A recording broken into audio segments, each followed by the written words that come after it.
Hello, everybody. Welcome to the Juneau Unitarian Universalist Fellowship. No matter your age, no matter your strengths, no matter your beliefs or lack of beliefs, no matter who you love or who you live with, congregation founders and first-time visitors, we welcome you here to this community. The mission of the Unitarian Universalist Fellowship is to be a spiritual home for all people who are engaged in a search for truth and meaning. We are glad you are here. We're going to start with the chalice lighting and then follow up with announcements. So think about announcements. Okay. Ally, would you like to light our chalice?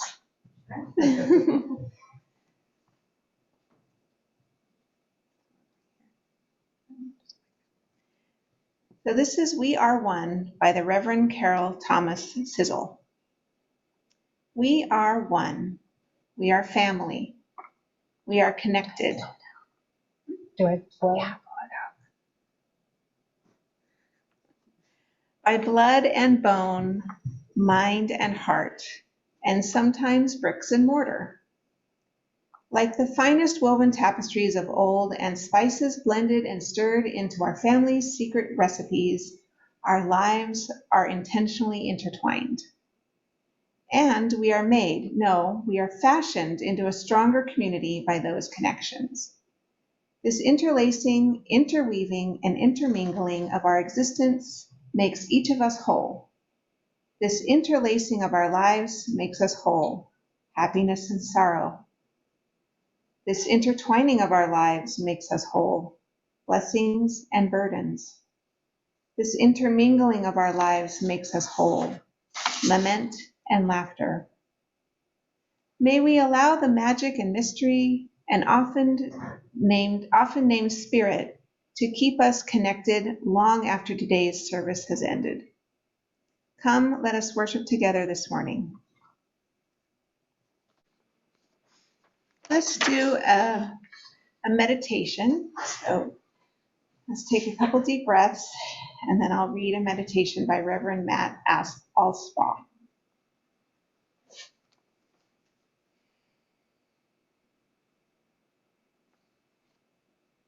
Breathe with me. Breathe with me the breath of life. Inhale, inspire, inspiration. Spiritus, the Holy Spirit, the many names for breath. Breathe with me. Know that with each breath we take in molecules of air that were breathed by every person that ever lived. Breathe with me, and breathe the breath of Jesus, of Moses, of Muhammad, of the Buddha. Breathe with me, and know that we are all interdependent, that the spirit of life flows through all of us. Breathe with me. As we come together to do the holy work of interconnection and relationship, that our work here may be blessed. Amen.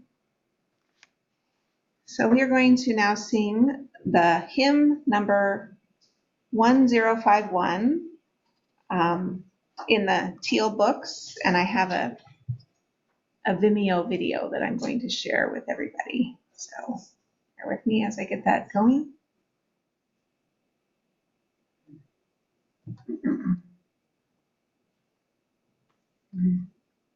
For each child that's born, a morning star rises and sings to the universe who we are. For each child that's born, a morning star rises and sings to the universe who we are. Oh, for each child that's born, a morning star rises and sings to the universe who we are. Oh, for each child that's born, a morning star rises and sings to the universe who we are. We are our grandmother's prayers, and we are our grandfather's dreamings, and we are the breath of our ancestors. Spirit of God, we are mothers of courage, fathers of time, daughters of dust, and the sons of great visions. We're sisters of mercy, brothers of love, lovers of life, and the builders of nations. We're seekers of truth, keepers of faith, makers of peace, and the wisdom of ages. We are our grandmother's prayers. We are our grandfather's dreamings, and we are the breath of our ancestors. We are the Spirit of God. We are mothers of courage, fathers of time, daughters of dust, and the sons of great visions. We're sisters of mercy, brothers of love, lovers of life, and the builders of nations. We're seekers of truth and keepers of faith. We are makers of peace and the wisdom of ages. We are our grandmother's prayers. We are our grandfather's dreamings, and we are the breath of our ancestors. We are the Spirit of God. We are our grandmother's prayers, and we are our grandfather's dreamings. We are the breath of our ancestors. We are the Spirit of God. For each child that's born, a morning star rises and sings to the universe who we are. For each child that's born, a morning star rises and sings to the universe who we are. We are one.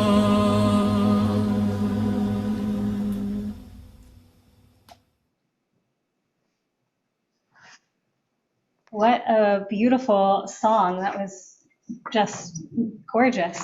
I have to follow that. Earlier this week, I traveled to New York, where I spent the first 2 nights of Passover with my fiance Hannah's family. The days leading up to the Seders were joyful as we cooked and cleaned and researched various poems and inserts to elevate our Seder experience. On the second night, as we gathered once more around the Seder table to retell and reenact the Exodus narrative, Hannah's college-aged cousin asked us a question that made me stop in my tracks. We had made our way through about a third of the Seder, our stomachs rumbling in anticipation of the meal that would come in a while. "Wait," she exclaimed with such urgency, I thought something was wrong. "This matzah, how can it be the symbol of our freedom like you said? Didn't we just say 10 minutes ago that this was the bread of affliction?" Now, this cousin had a bit of sassiness to her, but she seemed genuine in her curiosity, so I contemplated her question. It did seem like a paradox. The Seder table, we hold up matzah and we say, "This is the bread of affliction." And we hold up another piece and we say, "This is the bread of liberation." The more I thought about it, the more I became aware of the multitude of contradictions embedded in this festival. It's a festival of freedom, yet it contains so many rules. No leavened bread, no barley, no oats, no rye, no spelt, no wheat. On Passover, we eat many symbolic foods. I was also always taught that the horseradish we put on our Seder plates corresponded to the bitterness of slavery. Yet the Or HaChaim, a prominent Moroccan rabbi from the 18th century, viewed this symbolic food as a way to accentuate the taste of the Passover sacrifice, the lamb that the Israelites were commanded to eat on the evening of Passover. Even the sweet charoset, a delicious apple nut and cinnamon dish, holds within it a duality of meaning, directing our memory both to the fragrant apple orchards in which Hebrew women would secretly birth their children away from the Egyptian eye, as well as to the thick mortar that the Jewish slaves would prepare and use during their back-breaking labor. This year, more than ever before, I'm thinking about the ways in which the observance of Passover itself compels us to confront the paradoxes of freedom amidst the enduring struggles and injustice plaguing our world. How can we retell the story of our freedom when so many are not free? How can we be liberated when more than 130 hostages remain in Gaza away from their families, and the humanitarian crisis in Gaza, the death count of thousands and thousands of innocent lives mounts? As I reflected on the paradox of the Passover narrative and the complexity of celebrating a holiday all about liberation when so many are not free today, I came across a poignant poem by Rabbi Aaron Brusso of New York. Rabbi Brusso riffs on the injunction that b'chol dor vador, in every generation, we are commanded to tell the story of the Exodus to our children. Furthermore, we are taught that each individual must see themselves as having been freed from Egypt, not to read the Exodus as a fictional story that thematically speaks to the experience of confinement and freedom, not to ponder the narrative as something that happened to our ancestors long ago, but to see ourselves as having been liberated, to put ourselves in their sandals and imagine what it would be like. Thus, the rabbis outline the ways in which you might teach a child who is curious and mature, a child who is apathetic or contrarian, a child who is only mildly curious, and how you might go about teaching this important story to a child who does not know how to go about formulating a question at all. To this official list of 4, Rabbi Brusso adds a 5th. I will be thinking a lot this year about the 5th child, he relays, the one who tries to hold complexity, the child who opens her mouth and nothing comes out because the cry of love for her people's suffering is stuck, wedged in her throat against the cry of empathy for the suffering of others. She is the daughter of Pharaoh, caring for an Israelite baby, and he is the son of Abraham, watching Hagar disappear with her son into the wilderness. I will be frank with you. Passover has long been one of my favorite holidays, so ripe with symbolism and inspiration to act and build about a better, more just world. But this year, it has felt like it has taken some serious cognitive dissonance to see myself as having been freed from Egypt. However, as I revisited this famed story this year, desperately searching for inspiration for myself and others, I was reminded that the very first Passover itself was celebrated at a moment in which redemption hung in the balance. The first Passover was celebrated not when everyone was freed, but while they were still enslaved. After the 9 plagues, Pharaoh still refuses to let the Hebrews go. The people are told to prepare a meal, get inside, be ready to leave, but shelter in place. It was in this way that the first Passover meal was eaten. Enslaved, hiding in their homes, wondering if freedom would ever come. It was only after that meal, in the middle of the night, that they left Egypt. And it would not be for another 8 days that the people would truly be free after having crossed the Sea of Reeds. And so, perhaps the fact that the first Passover was celebrated while still in the Meitzar, still in the narrow place, is meant to teach us that we do not celebrate freedom because we are free, but rather because freedom is possible. Dr. Erica Brown, a prominent Jewish writer and educator, reminds us that at the heart of the Exodus story, the Passover narrative, is a powerful lesson about waiting and hoping, about finding the balance between patience and hope and faith and acting to bring that redemption into this world. She writes that redemption demands the capacity to tolerate delay while also ceaselessly working towards creating a world that is redeemed. In other words, redemption is about waiting patiently, but then moving quickly when that moment arrives. My friends, this has been a year in which it seems like the thirst for freedom is more prominent than what we can taste. This is a year when I have more questions than answers at my Seder table. And we have to exercise more patience than we've ever wanted, while also speaking out and acting in ways that we never thought we would. That doesn't mean that we cannot fully embrace the spirit of this holiday, with its amazing emphasis on collective liberation and sharing that liberation with others and working until all are free. It turns out that Hannah's cousin's question was not a novel inquiry. Generations of Jews have been asking the same question.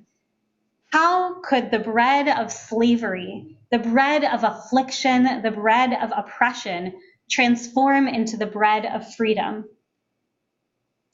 Rabbi Jonathan Sacks, prominent British rabbi, teaches that the answer is found in the language of the Seder itself. This is the bread of affliction our ancestors ate in the land of Egypt. Let all who are hungry come and eat. According to Rabbi Sacks, what transforms the bread of affliction into the bread of freedom is the willingness to share it with others. When the world around us feels unstable, it's easy to fall into the false belief that we have less time, less freedom, less safety than we do in truth. But this narrow, constricted mindset binds us to our fears. It limits our imaginations and inhibits our most compassionate and generous selves. This season of liberation, may we all find the courage to break free from the constraints of fear and scarcity and embrace the boundless potential for love, compassion, and generosity within us. And let us work tirelessly to bring about that future in which all are free to live with dignity and peace. Thank you. Could I actually share a song? I was inspired by the song that you played earlier. Do you have to find it on YouTube or something? Yes. Is that okay? Just a sec. So the song that it's been stuck in my head all week, there's a song we sing every Shabbat, every Friday night called Mi Chamocha, and it's supposed to help us remember. So we have this festival of Passover, but every week we are supposed to think about the Exodus, and we sing this song Mi Chamocha, which is like the anthem of freedom, but it takes on special meaning during this holiday when we read about the seas parting. And I recently learned about this setting to Mi Chamocha, that's Hebrew and English.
Next year in the promised land.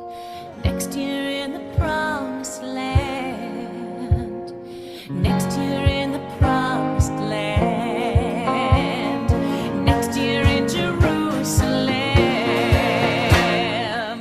Mi chamocha ba'elim Adonai. Mi chamocha nedar b'chodesh. Norah tehilot, Norah tehilot. Say and the river divides. And the river forgives. And the rivers walk. And the rivers a bridge to freedom.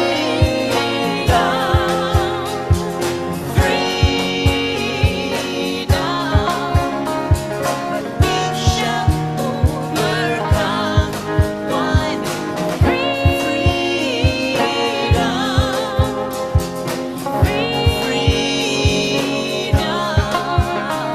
But we shall overcome one day.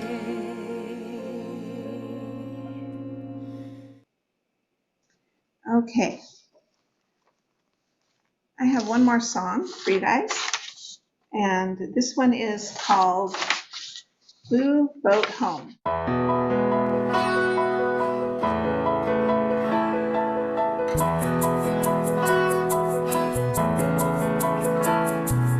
Oh, below me I feel no motion, standing on these mountains and plains, far away from the rolling ocean. Still my dry land heart and say, I've been sailing all my life now, never harbor or port have I known. The wide universe is the ocean I travel, and the earth is my blue boat home.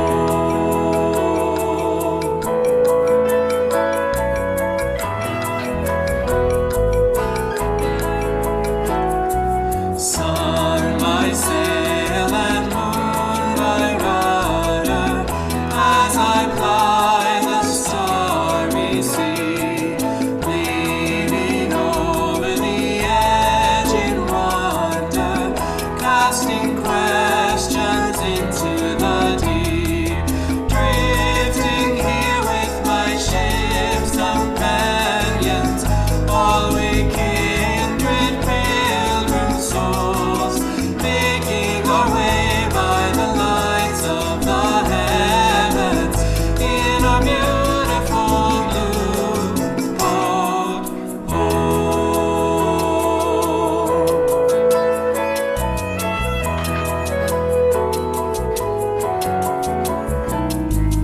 I give thanks to the waves upholding me, hail the great winds urging me on, grieve the infinite sea before me, sing the sky my sailor's song. I was born upon the fathoms, never harbor or port have I known. The wide universe is the ocean I travel, and the earth is my blue boat home.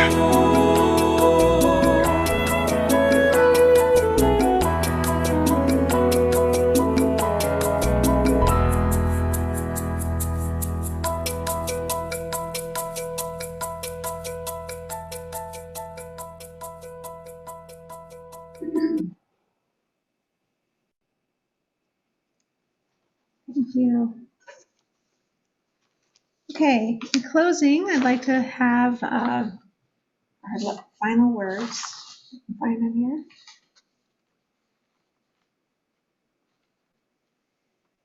This is called Together by Reverend Peter Reibel. We build on foundations we did not lay. We warm ourselves by fires we did not light. We sit in the shade of trees we did not plant. We drink from wells we did not dig. We profit from persons we did not know.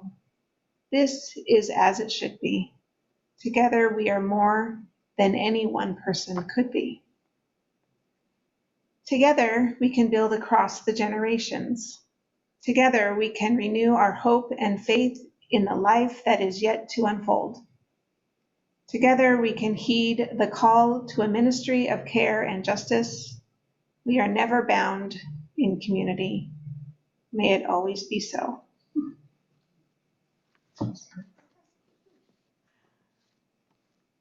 Let's sing our last hymn.